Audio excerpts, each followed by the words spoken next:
Efésios capítulo 4, versículos de 12 a 14. Com vistas ao aperfeiçoamento dos santos para o desempenho do seu serviço, para a edificação do corpo de Cristo, até que todos cheguemos à unidade da fé e do pleno conhecimento do Filho de Deus, à perfeita varonilidade, à medida da estatura da plenitude de Cristo, para que não mais sejamos como meninos agitados de um lado para outro e levados ao redor por todo o vento de doutrina, pela artimanha dos homens, pela astúcia com que induzem ao erro. Nosso Deus e nosso Pai, nós te glorificamos continuamente e para sempre louvaremos o teu nome. Em ti, força nossa, esperaremos, pois o Senhor Deus é o nosso alto refúgio. Nosso Deus e Pai de nosso Senhor Jesus Cristo, a quem atribuímos toda a nossa glória, virá ao nosso encontro com a sua benignidade. Senhor Deus, força nossa, louvamos o teu ser perfeito. Abençoe-nos com toda a sorte de salvação e santificação, em nome do Senhor Jesus. Amém. Geralmente, quando realizamos algum trabalho ou fazemos alguma coisa, não efetuamos sem meta e nem objetivo, mas visando algo em mente. Esse texto tem exatamente essa finalidade, essa meta, pela qual Deus institui os ministros do Evangelho. Nós vamos considerar esse texto da Palavra de Deus, tão precioso, sobre o tema Os Objetivos do Pastor, já que nós entendemos na exposição anterior que os ofícios apostólico, profético e evangelístico foram ofícios temporários e que somente o ofício pastoral permanece. Nós lemos no versículo 11, e ele mesmo concedeu uns para apóstolos, outros para profetas, outros para evangelistas e outros para pastores e mestres. Vimos também que não há ofício de mestre, mas todos os pastores são mestres. Rod disse que não há nenhuma evidência na Escritura haver uma classe de homens autorizados a ensinar, porém não autorizados a exortar. É uma coisa quase impossível. Seguindo essa linha teológica, vamos atinar para os objetivos apenas dos pastores ou ministros do Evangelho. Nós lemos no versículo 12, com vistas ao aperfeiçoamento dos santos, para o desempenho do seu serviço para a edificação do corpo de Cristo. Podemos verificar que há três afirmativas aqui. O propósito dos pastores é o aperfeiçoamento dos santos, o desempenho do serviço e a edificação do corpo de Cristo. A expressão aperfeiçoamento dos santos traz outra versão que diz a fim de que equipar plenamente os santos. Significa que, através dos pastores, os santos sejam equipados para que ministrem uns aos outros. O aperfeiçoamento dos santos tem esse sentido original de capacitação.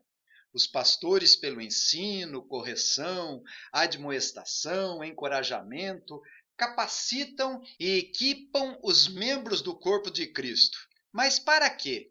Para o desempenho do serviço e edificação do corpo de Cristo. Observe que toda a igreja deve estar comprometida e engajada com o serviço do reino. Os que foram chamados por Deus, ou seja, os predestinados e salvos, não devem se contentar em apenas dizer que são crentes ou ouvir o pastor pregar na igreja, mas devem se empenhar, se obrigar e garantir que o serviço seja realizado. Seja na evangelização no trabalho, seja na evangelização na escola, no lazer, seja onde for. Por isso, a grande tarefa do pastor é equipar os membros da igreja a fim de que eles estejam capacitados para o serviço de evangelização com vista à promoção do reino de Deus. Vimos que o corpo de Cristo não se refere à igreja visível do Senhor, mas a igreja invisível composta dos eleitos e predestinados que foram e que ainda serão salvos. No comecinho do versículo 13, até que todos cheguemos à unidade da fé, Veja só o grande tema geral da unidade cristã, que vai desde o versículo 1 até o versículo 16. Paulo já havia dito que há uma só fé e agora repete a unidade da fé. Podemos claramente deduzir que os pastores, junto com todos os demais membros, sejam fiéis na vocação para a qual foram chamados, até que todos nós veja a unidade cristã. Alguém disse que a união do rebanho obriga o leão a dormir com fome. A unidade cristã é uma grande arma contra o diabo, o leão que ruge, procurando alguém para devorar. Não apenas ser fiel na obediência, mas no serviço, exercendo sua atividade com responsabilidade diante de um Deus que vê todas as coisas. E como isso é importante na vida cristã. Tanta gente que começa alguma coisa e não persevera. Começar é muito fácil, mas perseverar na obra com responsabilidade é bem mais difícil. Com a expressão todos cheguemos à unidade da fé, podemos verificar que existe uma meta. Pode ser uma meta ousada, mas pelo poder e suficiência de Cristo, Deus então opera essa obra maravilhosa de levar as pessoas e a sua igreja à perfeição em Cristo Jesus. Não atingiremos essa meta aqui nesta vida, mas todos alcançarão um dia quando Cristo entregar ao Pai a igreja santa e pura. O ensino apropriado, a supervisão dos líderes e a disciplina é o meio normal para a edificação da igreja. Na igreja não pode haver mexericos, fofocas, maledicência, tais como foram alguns que andavam desordenadamente na igreja de Tessalônica. 2 Tessalonicenses capítulo 3, versículo 6, nós lemos: Nós vos ordenamos, irmãos, em nome do Senhor Jesus Cristo, que vos aparteis de todo irmão que ande desordenadamente e não segundo a tradição de que nós recebestes. Mas o versículo 13 contém ainda outra afirmação. Até que todos cheguemos à unidade da fé e do pleno conhecimento do Filho de Deus. Nós vimos no versículo 5 que há uma só fé e que essa fé é inseparável do conhecimento. Eles estão tão intimamente relacionados que nas Escrituras um termo, às vezes, está em lugar de outro. Conhecer a Cristo é crer nele. Conhecer a verdade é inteligente e devotadamente aprendê-la, apropriar-se dela.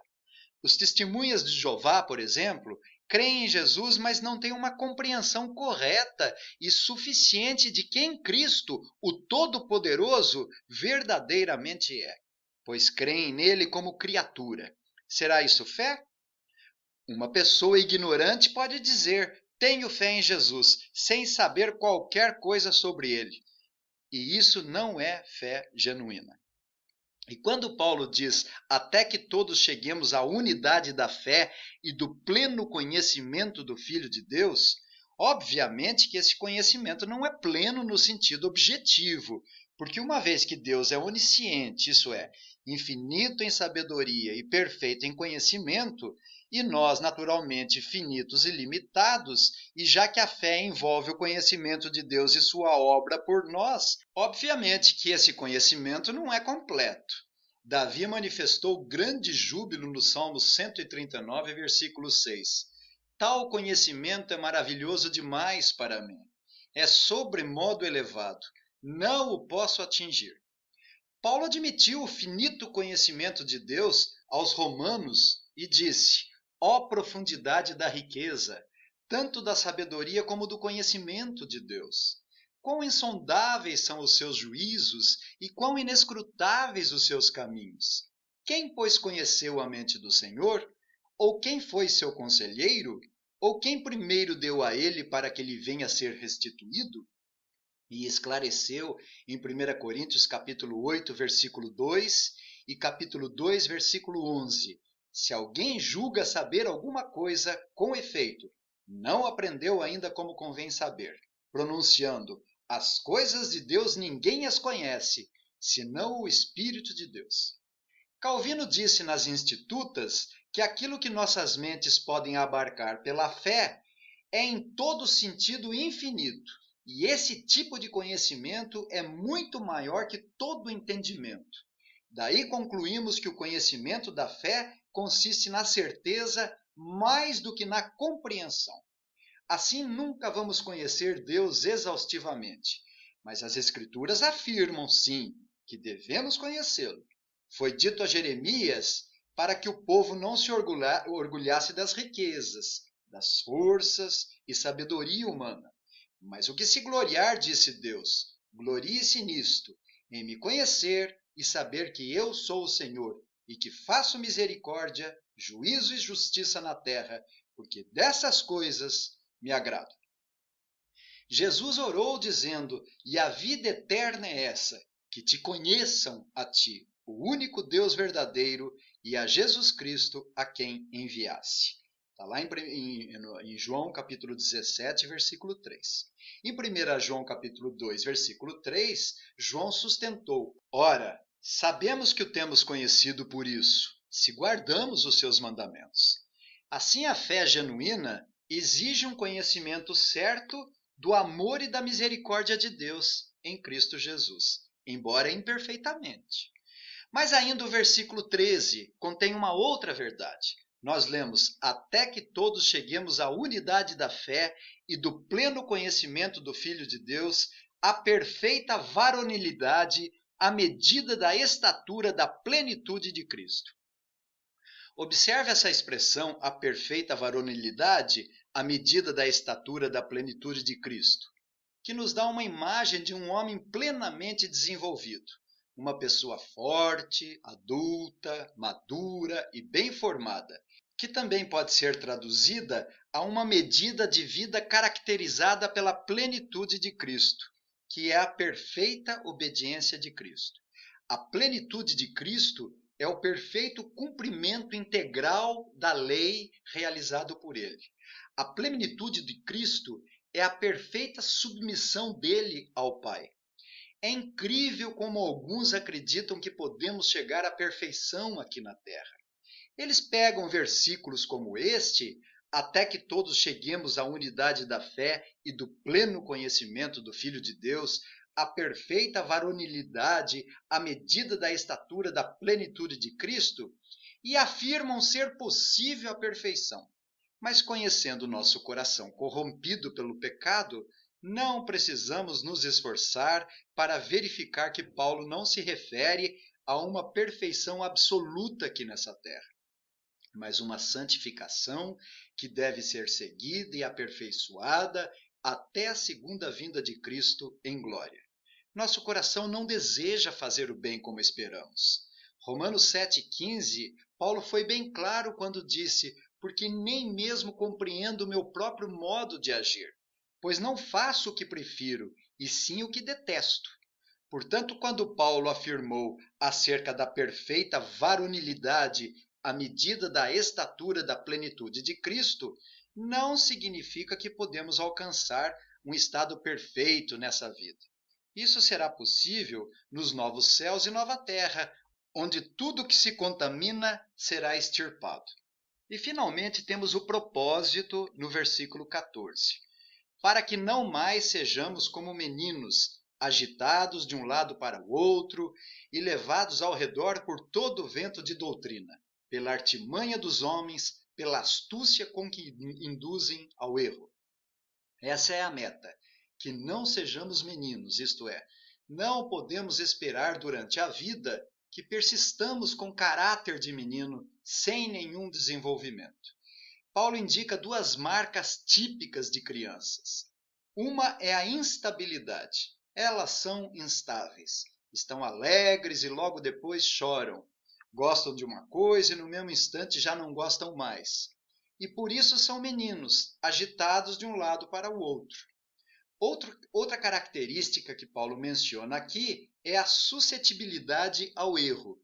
Agitados de um lado para o outro e levados ao redor por todo vento de doutrina, pela artimanha dos homens, pela astúcia com que induzem ao erro. As crianças são facilmente enganadas, por isso os pais sempre observam Quem são os amigos dos nossos filhos por causa da influência que isso pode causar? O pior ataque que a igreja sofreu e vem sofrendo não são tantos as perseguições, mas o erro doutrinário. Não podemos ter uma visão romântica de que o erro doutrinário não é algo sério. É seríssimo, sim. Às vezes levamos mais a sério as questões morais, uma conduta, um erro moral, mais do que uma questão doutrinária e teológica. Mas a nossa preocupação, como pastores, líderes de igreja, igualmente com questões morais, deve ser o erro doutrinário. Jesus falou que os homens erram porque não conhecem as Escrituras e nem o poder de Deus. Normalmente na igreja a pessoa é disciplinada por adultério, pelo nome sujo, porque se separam, mas não é disciplinada por armar ciladas ou fomentar um erro no que diz respeito ao engano. Paulo alertou aos Gálatas no capítulo 1, versículos 6 a 8, admira-me que estejais passando tão depressa daquele que vos chamou na graça de Cristo para outro evangelho, o qual não é outro senão que há alguns que vos perturbam e querem perverter o evangelho de Cristo. Mas ainda que nós, ou mesmo um anjo vindo do céu, vos pregue evangelho que vá além do que vos temos pregado, seja anátema. Se formos verificar na Bíblia, constataremos que há um sem número de exortações, palavras duras advertindo a igreja contra o erro, o engano, a astúcia do diabo, os falsos ensinos, falsos ministros e falsos profetas, bem como as doutrinas de demônios. Jesus se referiu à liderança como raça de víboras e lobos devoradores.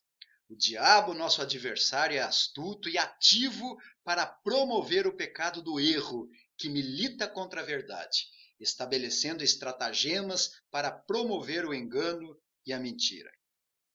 Apenas para concluir, quero ressaltar a importância do crescimento da igreja, seja no aspecto individual, seja no aspecto territorial, seja através do serviço.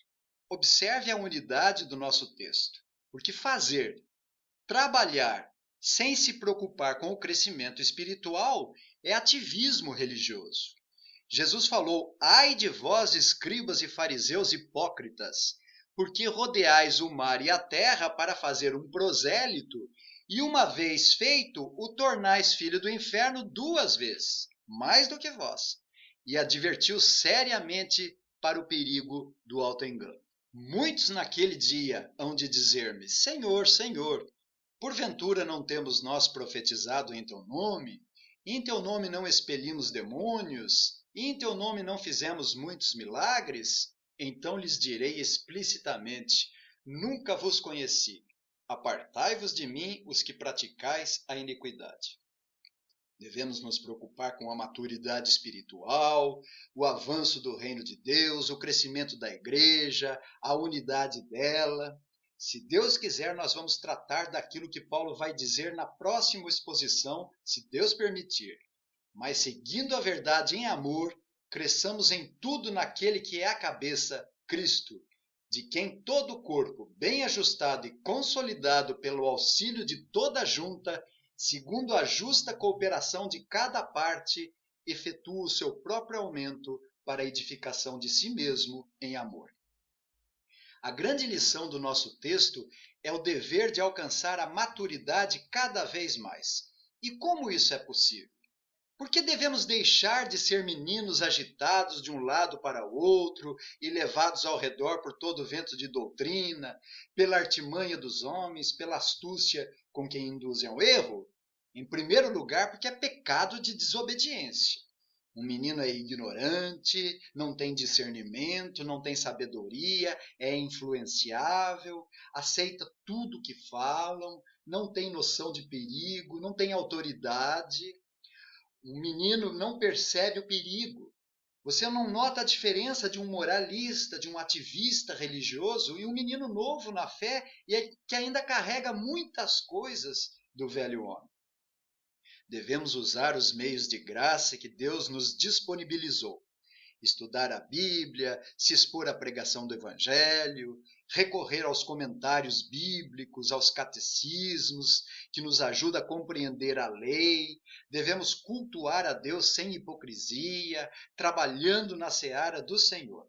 Jesus nos adverte que a seara é grande, mas os trabalhadores são poucos. Rogai, pois, ao Senhor da seara que mande trabalhadores para a sua seara.